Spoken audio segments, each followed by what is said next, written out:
మిత్రులు సంజీవరావు గారిని తీసుకుందాం. కూర్చోండి. వీరు పెద్ద మందుల కంపెనీ యజమాని, లక్షాధికారి. చీకటి పడిన తర్వాత దీపం పెట్టని ఇల్లు ఉంటుందేమో కానీ వీరి మందు సర్వరోగ నివారిని సంజీవిని లేని ఇల్లు మాత్రం ఉండదు. అలాంటి మందులకు ఇవాళ దేశమంతటా నకిలీ. వీరి మందులు అలా గోడౌన్స్ లో చెదలపెట్టిపోతున్నాయి. సీసాలకు నకిలీలు, లేబుల్స్ కు నకిలీలు తయారు చేసి అంటించి అమ్ముకుంటున్నారు, డబ్బు చేసుకుంటున్నారు. డబ్బు దేవుంది శేషారావు గారి బెథో డబ్బు అన్యాయంగా నిండు ప్రాణాలు బలైపోతున్నాయండి. కరెక్ట్.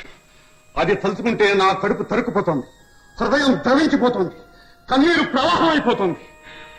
నా దేశం, నా ప్రజలు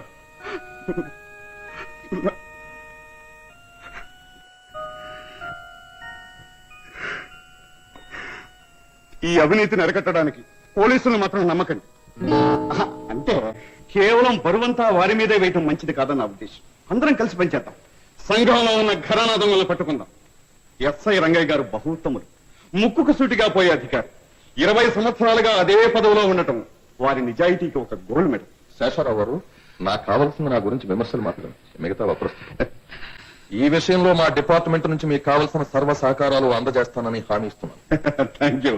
నాలాగే మీకు కూడా పొగడుతుంటే గిట్ట. సర్లేండి. ఆ ముఠ ఆచూకీ తెలియజేసిన ప్రతి ఒక్కరికి తలా 1,000 రూపాయలు బహుమానంగా నా సొంత డబ్బిస్తానని సంతోషంగా ప్రకటిస్తున్నాను.